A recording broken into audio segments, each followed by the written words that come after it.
Si de algo saben las abejas, es de flores.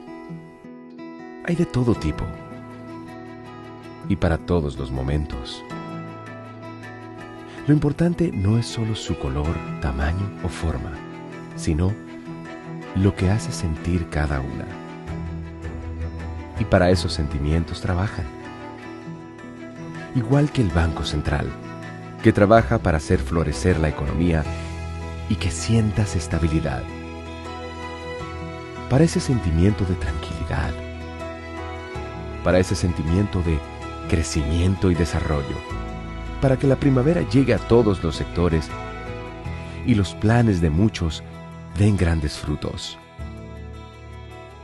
Banco Central de la República Dominicana, 75 años trabajando por una estabilidad que se siente.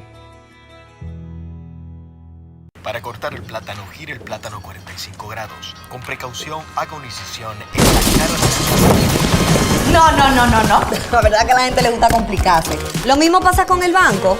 Mira, tú tienes cuchumil cajeros, canales para ti 24/7, subagentes, hasta en el colmado de enfrente. ¡Colmado! Una app que ni siquiera el internet te consume. Y aún así, hay gente que se da el viaje para el banco. Oye, no hay que complicarse, que los canales Banreservas están ahí para ti, cuando quieras. No te compliques y utiliza los canales Banreservas, tu banco fuera del banco. Banreservas, el banco de todos los dominicanos.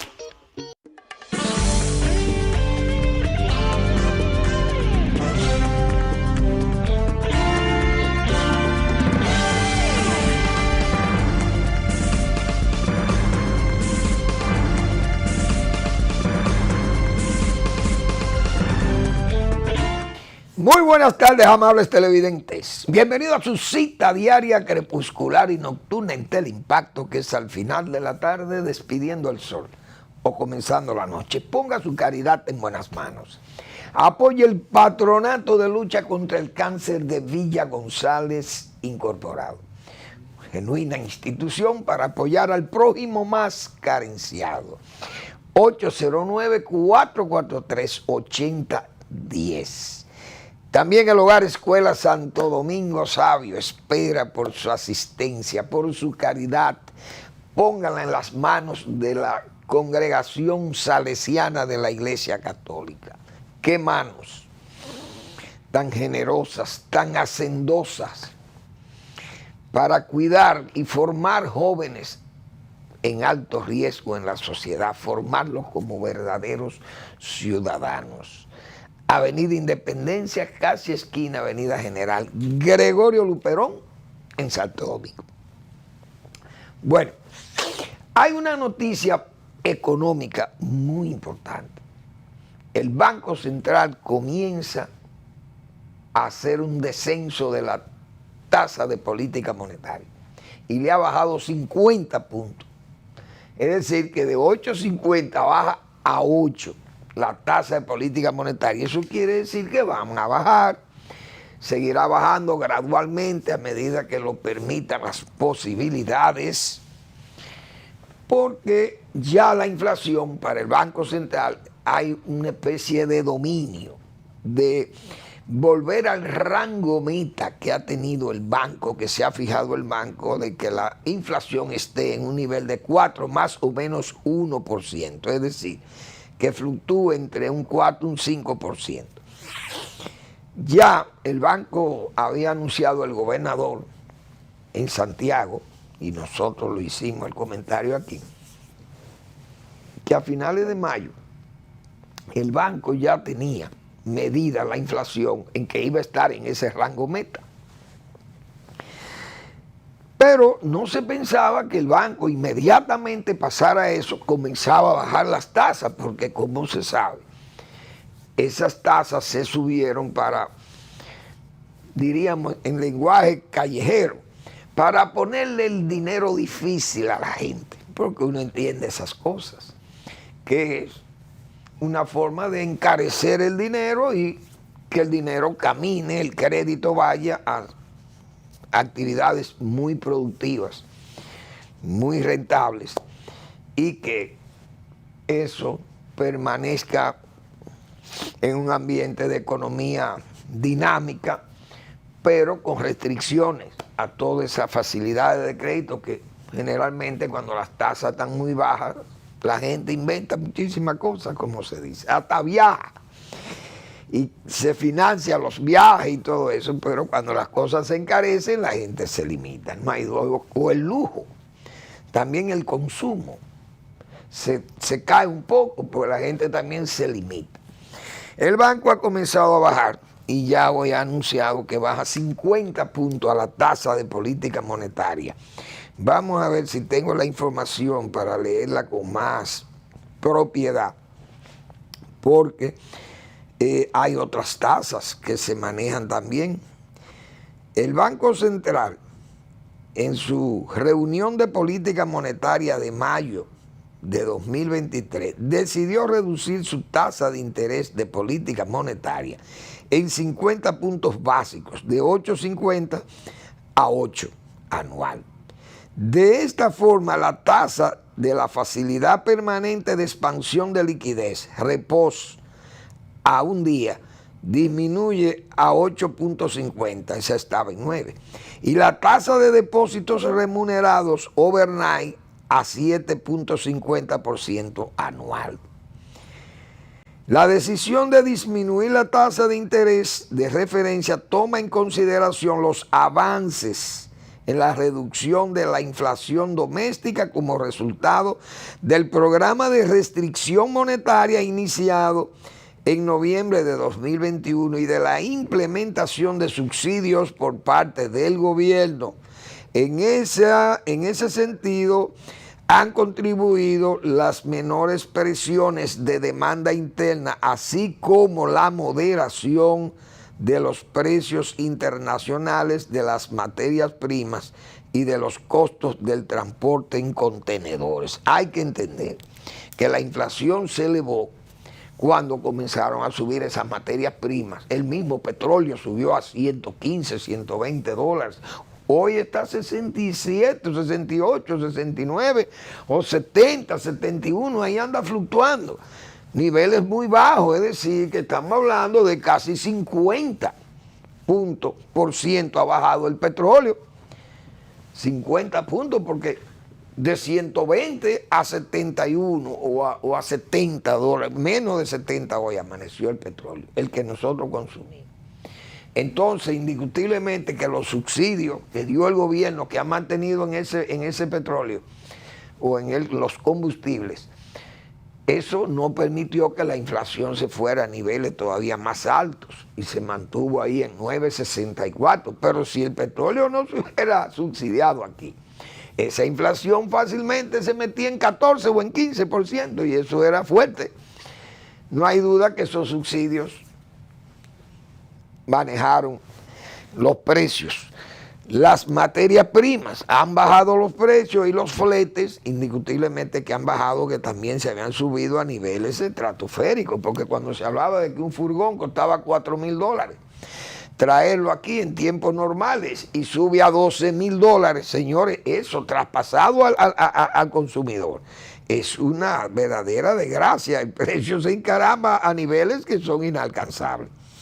Entonces, la variación mensual del índice de precio al consumidor, IPC, fue de 0.24% en abril, ya eso se había anunciado, contribuyendo a una caída en la inflación de 449 puntos básicos, al pasar de un máximo de 9.64% en abril del 2022 a 5.15% en abril del 2023.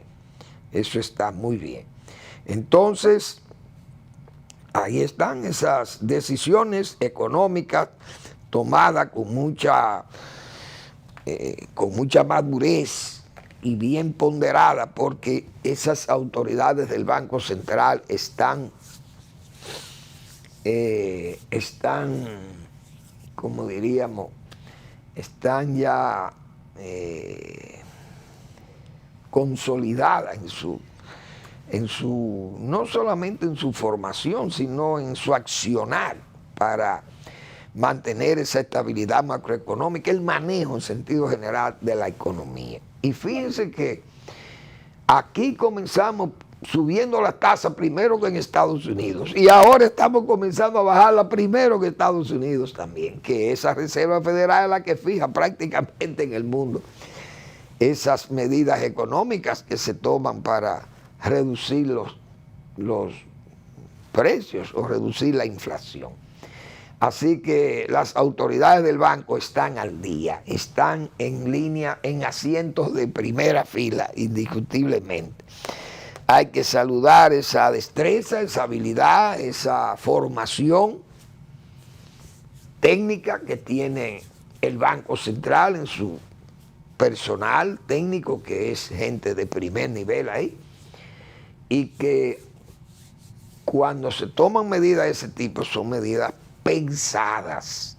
Ahí no hay improvisación ni apuros en querer hacer las cosas porque hay que hacerlas. No, se hacen sopesadamente y eso hay que saludarlo, indiscutiblemente. Bueno, señores, hoy nos ha sorprendido una noticia, porque yo no sabía que la ciudadanía es transable, pero el mundo está lleno de voces y plumas de alquiler. Y Mario Vargas Llosa, que es un laureado escritor latinoamericano, que ya lleva parece que el hombre es un oportunista, porque ya tenía la nacionalidad peruana, porque él es peruano, pero adquirió también la nacionalidad española. Y mucha gente en España sospechó que él buscó esa ciudadanía española para optar por el premio Nobel, es decir, para preparar su nombre desde un país tan importante como España en la Unión Europea, pero al mismo tiempo en la publicación. España es un país de primer mundo en asuntos literarios. Premios Nobel le ha dado varios. España es un país muy importante en asuntos de literatura, de ciencia también, pero básicamente en literatura. España es una potencia en el mundo. Vargas Llosa, que parece que vive de las conveniencias. Hay personalidades que son así. Gente que son oportunistas, viven de las conveniencias. Y el señor Vargas Llosa obtuvo la nacionalidad española. Bien. Ahora vemos que obtiene la nacionalidad dominicana, o se la concede el gobierno dominicano, en un gesto que nosotros no entendemos los dominicanos por qué.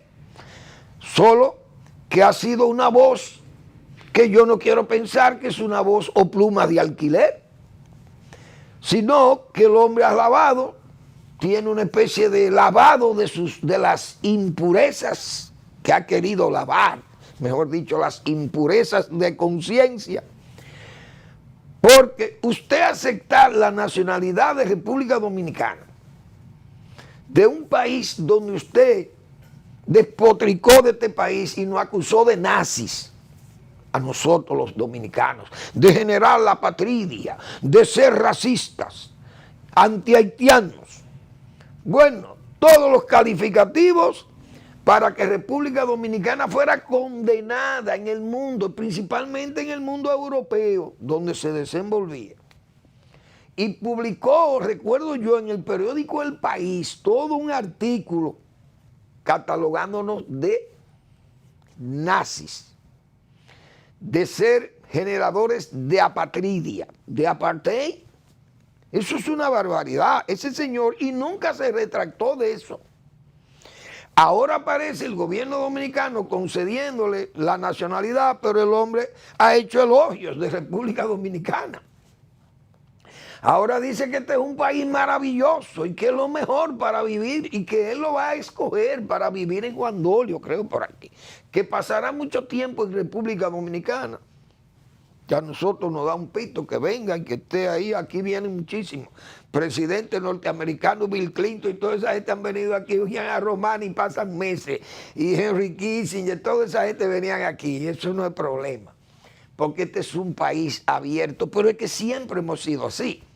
Entonces ahora, por conveniencia, el gobierno, por un lado, que este gobierno dadivoso y da todo, y más si son pro haitianos,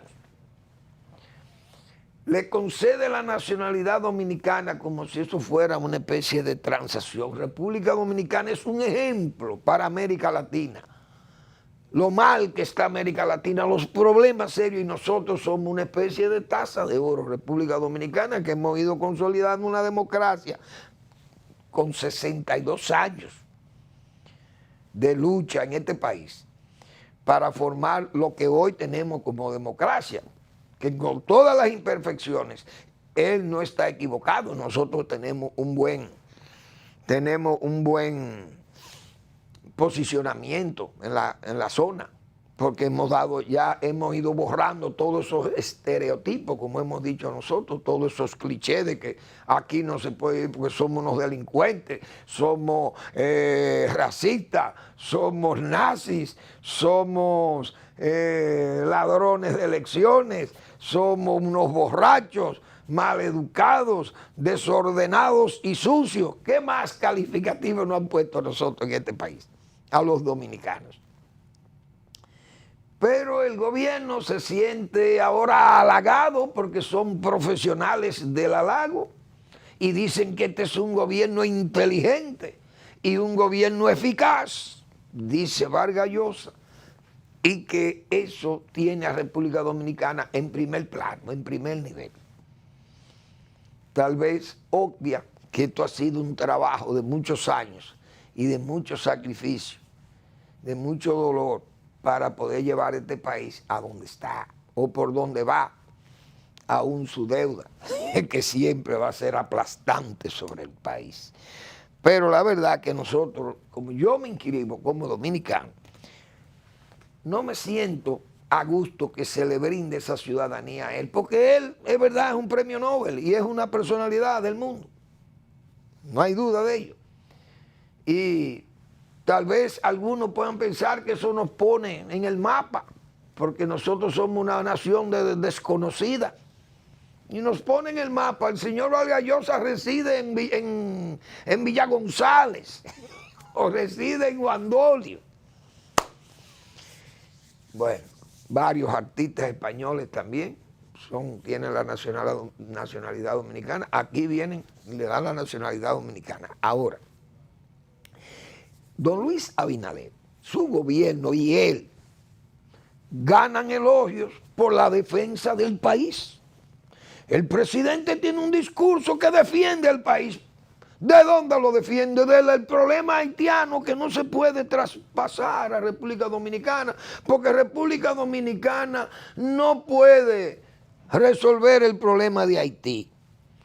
Entonces ese discurso se le da elogio al presidente Abinader, el único, yo creo que la única persona, valga el yoísmo o el adanismo de Manuel Fermín, que lo critico siempre eso. Pero, como yo no soy el único, habrán otros que han expresado también lo que yo he dicho desde el principio. Que el discurso del presidente Abinader, yo no creo en el discurso nacionalista del presidente Abinader, porque nosotros tenemos una especie de puerta giratoria con los haitianos. Es decir, el presidente Abinader tiene un discurso que es una tramoya, ha dicho Manuel Fermín aquí, que nos quieren hacer ver que la defensa del país es tan cerrada por parte del presidente, que se atreve prácticamente a insultar, no a insultar, pero sí a mandar a callar o advertirle en forma exclamatoria a los líderes de la región y a las naciones más importantes de las Naciones Unidas, para advertirle que República Dominicana no será utilizada, ni él va a permitir que República Dominicana sea utilizada para resolver el problema haitiano. Que vayan las naciones y resuelvan. Ese discurso Dicho así, ¿en qué nos evita tener a Haití aquí? Que es semicrítica. Quienes elogian al presidente por esa política firmísima contra la invasión haitiana. Pero ¿cuáles son los resultados si tenemos el país lleno de haitianos? ¿Cuáles son los resultados? No hay aula ni siquiera de las escuelas. Tenemos una migración haitiana aquí y las repatriaciones son una verdadera puerta giratoria, con una guardia vendida. ¿Y qué ha hecho el gobierno? Ha sustituido al ministro de las Fuerzas Armadas, que a cada rato vive mintiéndole al país el propio ministro, diciendo que la frontera está sellada y entrando miles de haitianos diariamente a República Dominicana. Y los que supuestamente deben salir no salen, se recirculan. ¿Y cuáles son los premios que hay que darle al presidente de la política migratoria del gobierno? Pero hay elogios. El muro, ese muro, siempre hemos dicho que eso es una valla aduanal que beneficia a Haití. Siempre lo hemos dicho nosotros aquí. Y siempre hemos dicho que no creemos en el discurso del presidente, porque eso es, con discursos no vamos para ningún lado. Acciones, decretos y acciones firmes para nosotros creer en esa política haitiana. Mientras tanto, miren los elogios. ¿A quién premia? Al colectivo de pro-haitianos. Ahora son más. Ahora van a tener a Vargas Llosa aquí, viviendo aquí como dominicano, que podrá opinar y decir lo que le dé la gana, defendiendo a Haití.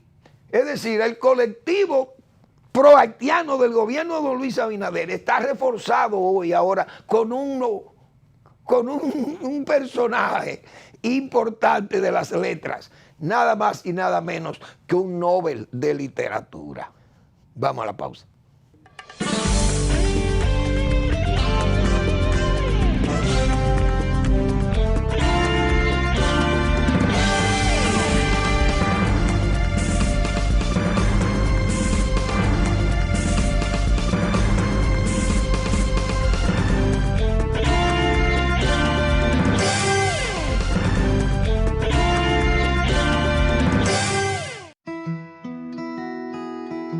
Si de algo saben las abejas, es de flores.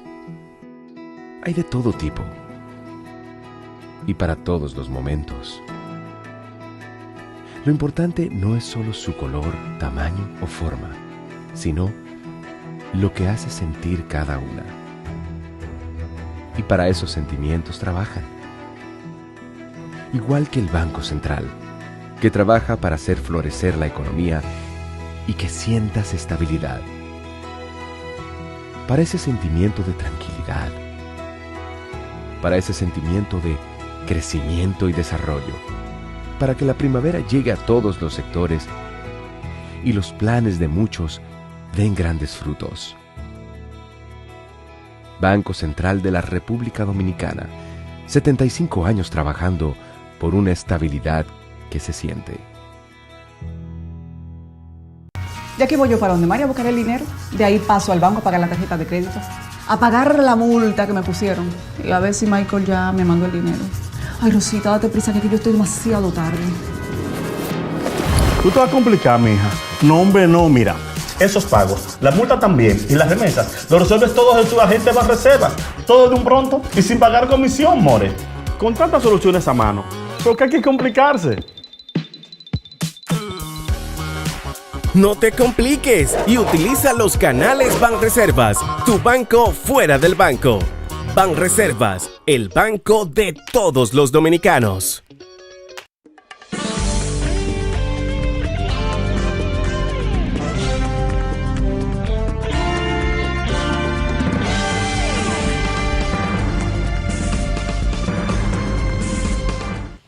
Bien, de esa política migratoria es parte de lo que nosotros hemos venido señalando aquí. ¿Qué vamos a reelegir? ¿Qué se va a reelegir? ¿Qué pide el PRM, el partido que sustenta la candidatura o sustentaría la candidatura del partido del presidente Abinader a la repostulación o a la reelección? Ahora, ¿qué se va a reelegir? Porque hay que preguntarle al país, señores. Estas encuestas que se están haciendo, yo vi hoy, porque estamos llenos de plumas y voces de alquiler. Una pluma o voz de alquiler de esas que aparecen, que se ha declarado anti-Leonel, pero debiéndole favores a Leonel Fernández, porque yo recuerdo esa expresión de Balaguer. Doctor Balaguer, fulano está hablando mal de usted. ¿Y qué favor le habré hecho que hablan mal de mí? Porque así son los ingratos. Y yo me acuerdo de esa pluma, nombrada por Leonel Fernández, pero Leonel Fernández como el sándalo, hemos dicho nosotros, que perfuma el hacha que le hiere. Increíble. Bien, pero es Balaguer, como se dice. Se parece a Balaguer Leonel Fernández en eso. Entonces, dice ese señor, ese periodista, la firma ABC, una firma de hacer encuestas, que aparece ahí, una firma peruana. Esa es la reputada firma peruana ABC. Oh, ¿y quién conoce esa compañía? Porque, señores, Bart Penn and Stowell y a Bernardo Vega se le conoce en este país todo el tiempo, o por lo menos a Mark Penn se le conoce hace mucho tiempo y a Bernardo Vega todo el tiempo. Entonces, esa compañía puede hacer una encuesta, Galo hace una encuesta, y si Galo no dice que tiene un error o se le detecta un error, lo admiten también. Pero tuvo un traspié con la última encuesta y bueno, prácticamente se descalificó ese sondeo. Pero Mark Penn lo conocen. Ahora, ¿quién conoce ABC? ¿Quiénes saben? O unos mexicanos que andan ahí haciendo encuestas. Usted no sabe quiénes son esa gente. Usted no, como se dice vulgarmente, el lenguaje coloquial, ¿qué pata puso ese huevo? Usted no lo sabe. Pero ya este reputado periodista habla de la reputada empresa peruana. Mire, ese es el representante de la reputada empresa. El señor, yo sé que uno no puede, por la apariencia no se puede juzgar a la gente, pero ¿usted cree que esa apariencia es de un reputado empresario peruano, qué sé yo, quién sabe? Ese es el representante de la encuesta. Explíqueme usted. ¿Quién conoce a ese caballero en República Dominicana? Esa empresa, ¿quién la conoce? Pero es que estamos llenos de elogios de profesionales del halago y el gobierno paga esas cosas. Eso es lo bueno del caso. Increíble, pero esas cosas uno no las va a entender, por Dios. Por eso yo digo, ¿qué vamos a reelegir? En tiempo de Balaguer, yo he dicho muchas veces, porque hay que hablar de Balaguer como referente reeleccionista del país. Con Balaguer siempre hubo una discusión a nivel de intelectuales, como lo fue don Quiquí Enrique o el don Hugo Tolentino Díaz, que llevaba la posición de que Balaguer era un continuista y don Quiquí Enrique hablaba de la continuidad, que no es lo mismo, aunque se parezcan las dos palabras. Entonces, yo me pregunto ahora, ¿qué vamos a reelegir con don Luis Abinader? ¿Continuismo o continuidad?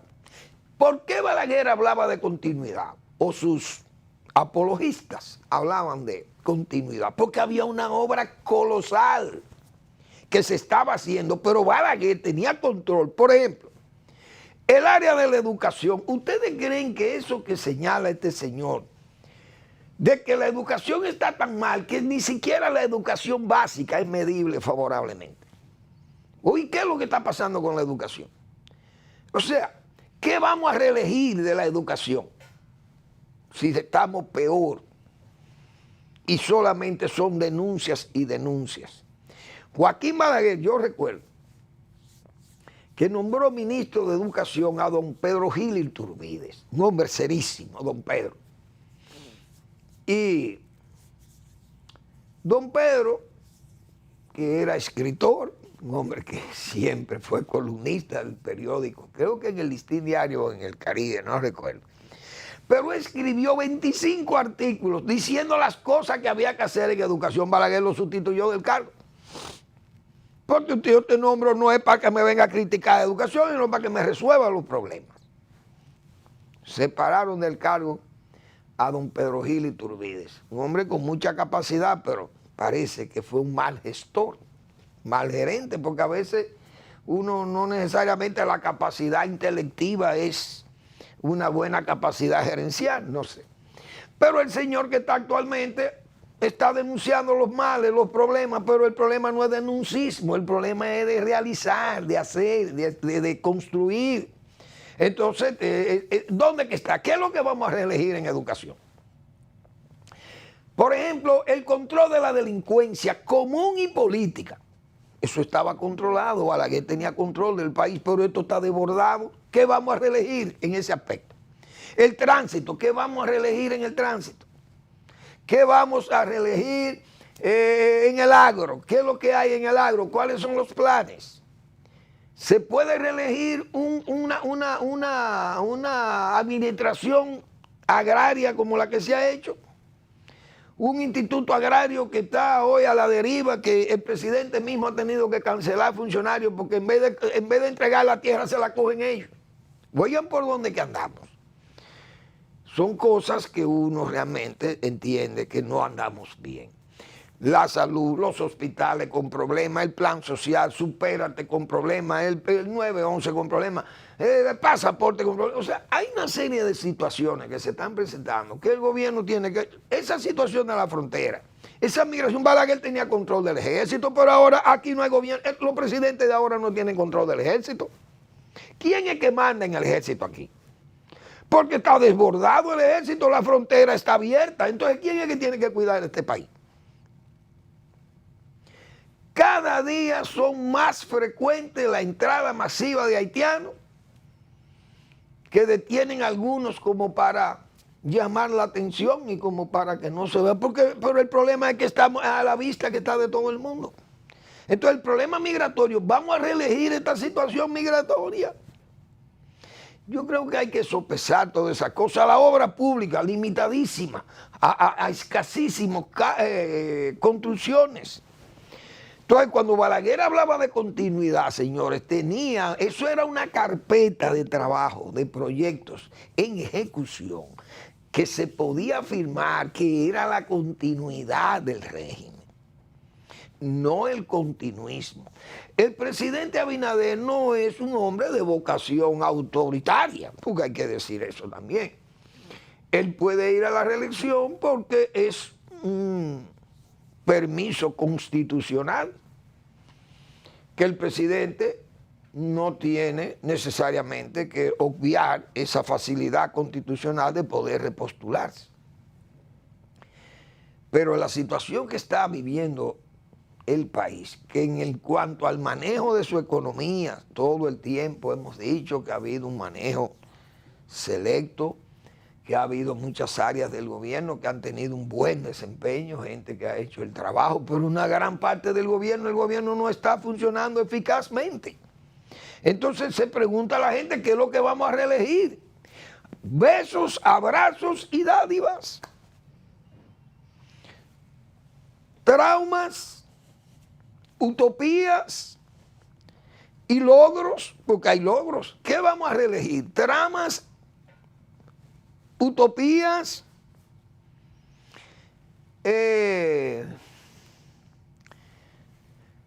las fallas que hay con esos programas que hemos señalado, los programas de agua potable. ¿Qué vamos a resolver? Entonces, la gestión del gobierno tiene muchas lagunas. El gobierno en el área de la deuda externa, dígame usted, ¿qué se puede exhibir ahí? Que se está pagando la deuda externa, pero son 24.500 billones de dólares. Yo le voy a agregar los últimos 500 del Banco Mundial. Pero esto es una cosa, esto es demencial, esto es un verdadero manicomio administrativo en el que se está manejando el país con respecto a todos estos préstamos. ¿Y dónde están estos 24.000 millones de dólares? Cuando aquel hombre, el continuista, según el fundador del PRM, que en paz descanse, don Hugo Tolentino Díaz, no tomaba préstamos para hacer su obra, lo hacía con recursos internos. Y hay que ver la obra colosal que dejó Balaguer hecha aquí, que se ve palpable. No como dice como leí yo un ditirambo del señor Francisco Javier García. El Partido de la Liberación Dominicana ha dejado un legado como ningún partido en el gobierno, ningún gobierno ha dejado el legado que ha dejado el Partido de la Liberación Dominicana al pueblo dominicano. Pero caballero, usted se vea la obra que dejó Balaguer sin deuda. Y ustedes para hacer la obra que se hizo, 50.000 millones de dólares de préstamo. Y entonces, y aún así, gobernando 20 años el PLD, Balaguer gobernó 22 y hay que ver la obra que se hizo en este país, que está ahí, porque todo el mundo la ve, sin préstamo.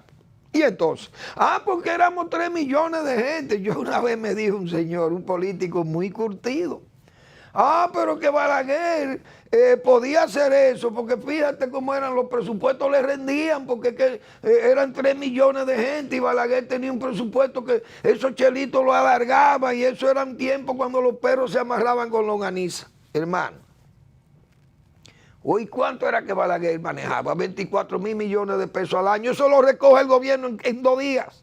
Los gobiernos de ahora recogen eso en un día. 24.000 millones de pesos diarios yo creo que recaudan los gobiernos. Porque tienen unos presupuestos billonarios, billones de pesos.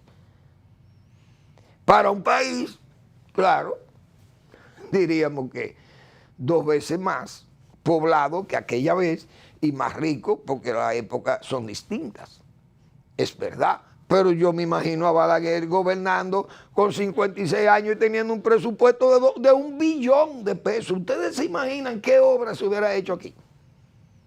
Entonces, por eso digo, las reelecciones de Balaguer, se mandaba una reelección, pero usted iba a reelegir la continuidad de toda esa obra colosal y la estabilidad incluso de la autoridad nacional. Porque ya le digo, el crimen tanto común como político, estaba controlado en este país. La Guardia tenía control aquí y tenía autoridad, el presidente de la República tenía autoridad sobre la Guardia y la Guardia tenía que respetar a Balaguer aquí. Pero estamos totalmente desbordados. La frontera está abierta y la prueba son la cantidad de haitianos que están aquí. Entonces, ¿quién los trae? ¿Quién los deja pasar? La Guardia, que está vendiendo el país. Lo hemos dicho responsablemente. Y ahí están las pruebas. Entonces se actúa por impulso.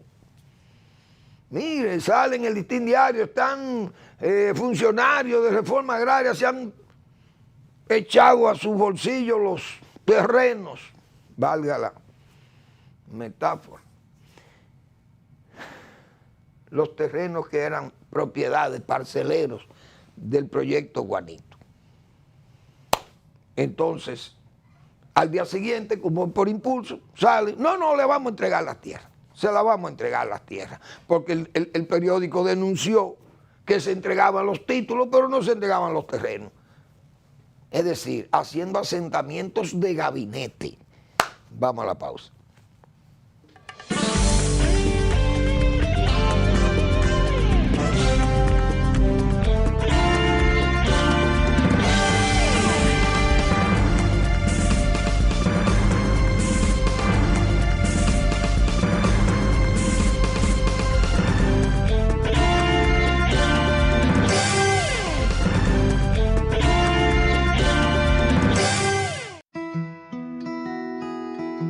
Si de algo saben las abejas, es de flores.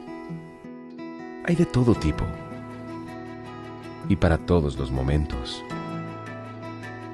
Lo importante no es solo su color, tamaño o forma, sino lo que hace sentir cada una. Y para esos sentimientos trabajan. Igual que el Banco Central, que trabaja para hacer florecer la economía y que sientas estabilidad. Para ese sentimiento de tranquilidad, para ese sentimiento de crecimiento y desarrollo, para que la primavera llegue a todos los sectores y los planes de muchos den grandes frutos. Banco Central de la República Dominicana, 75 años trabajando por una estabilidad que se siente. De aquí voy yo para donde María a buscar el dinero. De ahí paso al banco a pagar la tarjeta de crédito. A pagar la multa que me pusieron. Y a ver si Michael ya me mandó el dinero. Ay, Rosita, date prisa que yo estoy demasiado tarde. Tú te vas a complicar, mija. No, hombre, no, mira. Esos pagos, la multa también y las remesas, lo resuelves todos en tu agente de Banreservas. Todo de un pronto y sin pagar comisión, more. Con tantas soluciones a mano. ¿Por qué hay que complicarse? No te compliques y utiliza los canales Banreservas, tu banco fuera del banco. Banreservas, el banco de todos los dominicanos.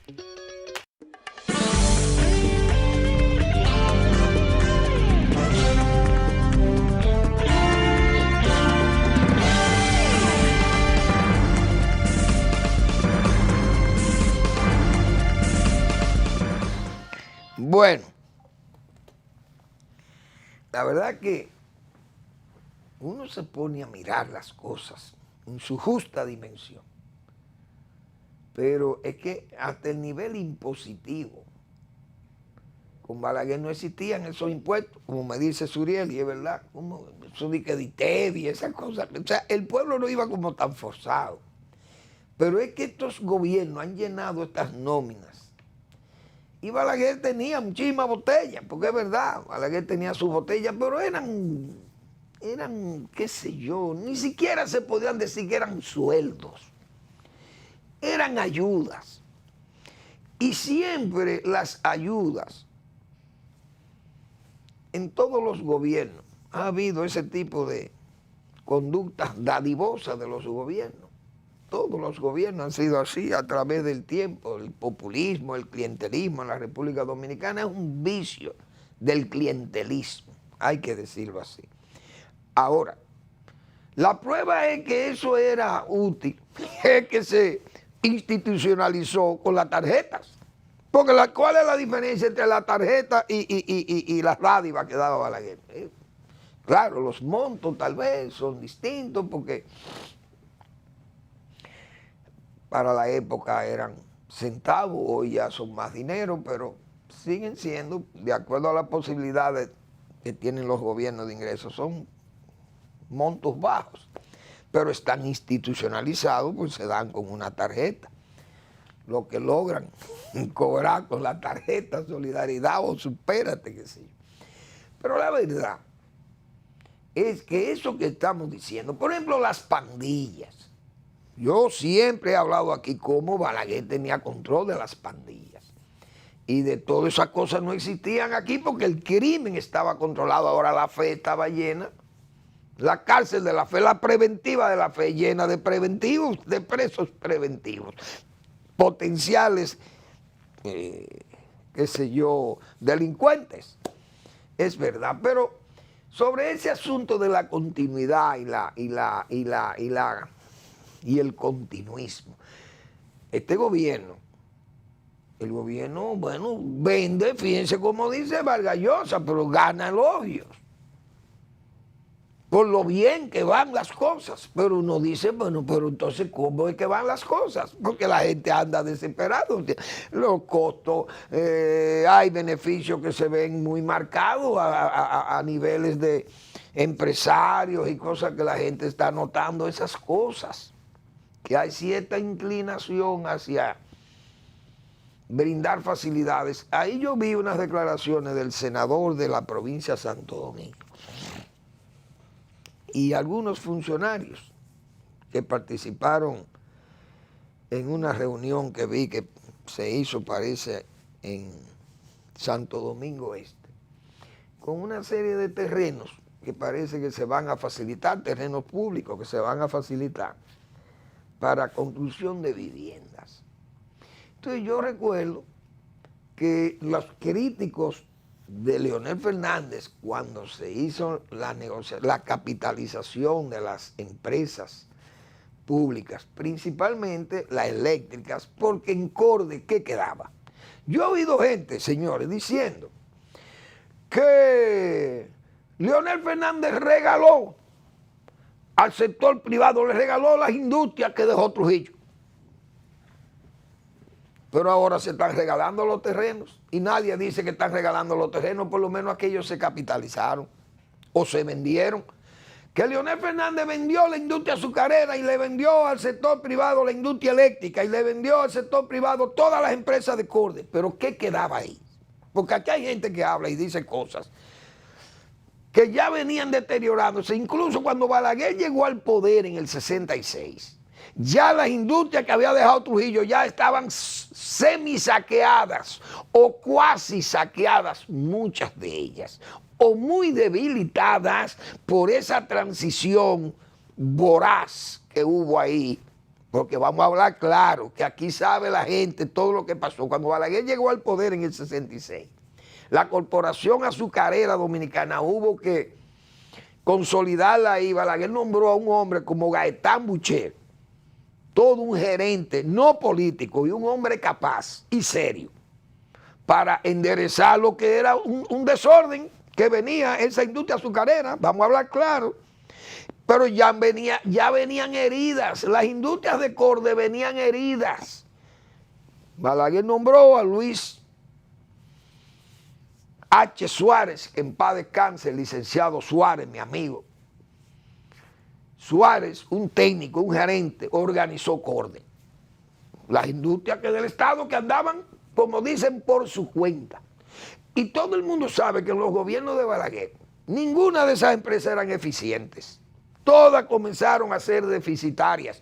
Porque es verdad, la política y el Estado mal administrador. Entonces, ¿cómo vamos a acusar a Leonel Fernández de haber vendido al sector privado las industrias de Corde? Pero ¿quién en su sano juicio puede decir algo así? Cuando Leonel Fernández llegó en el 96, esas empresas ya prácticamente no existían, ninguna, muy pocas. Otras fueron capitalizadas, como fueron las del CEA, los ingenios del CEA. Pero Barahona funciona. Montellano no funcionó porque fue un mal gerente. Y los 5 ingenios que se le entregaron a los mexicanos fueron advertidos al gobierno y la comisión que entregó eso fue advertida por el doctor Marino Vinicio Castillo, que esa gente podían estar ligados a los carteles de la droga porque lo que buscaban eran muelles o aeródromos de los ingenios azucareros para transportar droga. Esa gente fracasó, pero el gobierno que heredó a Leonel Fernández de 2000-2004 estaba en el deber de que esas empresas del CEA fueran subastadas, llevadas a subasta, para que otra empresa administrara los ingenios. No, lo que hicieron fue entregársela a un compadre del incumbente de turno. Le entregaron los ingenios ya que se habían ido los mexicanos dejando la deuda al CEA. ¿Qué hizo ese gobierno? Nada, perjudicar más. Pero resulta que Leonel Fernández es el culpable que vendió esa empresa. ¿A quién se la vendió? Yo creo que en este país las cosas tienen que hacerse claras. Cuando Balaguer dejó el poder también ya estaban heridas. Y cuando Salvador Luis Blanco dejó el poder también estaban heridas las empresas azucareras. Porque también los precios eran ruinosos. El gobierno de Salvador Luis Blanco enfrentó una situación de 3 centavos de dólar la libra de azúcar. Ruinosa para el país y para la empresa. Porque hay que decir esas verdades. Y de 900.000 toneladas bajó a 600.000 toneladas de azúcar. Y cuando Balaguer entregó, el CEA producía menos de 300.000 toneladas de azúcar. Entonces, ¿quién fue? El CEA vino quebrándose, como todas las instituciones públicas. La energía eléctrica, lo mismo. Pero el gobierno es socio de las eléctricas. Dejan beneficios, los beneficios fueron a Fomper. Miren lo que hicieron los políticos en el gobierno de Danilo Medina, cogieron a Fomper para beneficio de las hermanas de Danilo Medina. Explíqueme usted. La verdad es que así no se puede hablar ni se puede acusar gente sin análisis serio de lo que se ha hecho en este país con los bienes públicos, dejado por Trujillo también, que fue un sátrapa, pero fue un hombre organizado también. y trabajador. Y dejó ese capital que si hubiera tenido buena administración, se hubiera salvado un gran patrimonio del Estado. Pero ¿qué ha pasado con el patrimonio del Estado? Se repartió el patrimonio del Estado en tiempos de Leonel Fernández, o de Danilo Medina, o de Hipólito Mejía. Ya venía siendo devastado desde tiempo del triunvirato, antes del triunvirato, desde el Consejo de Estado. Ya venían los bienes públicos de los Trujillo, venían sufriendo la voracidad de los políticos, de militares y de muchísimos oportunistas y logreros. Porque hay que decir esas cosas, para así es que la gente no las sabe. Creo yo que estamos en el deber de decirla, para que haya conciencia de qué es lo que hay.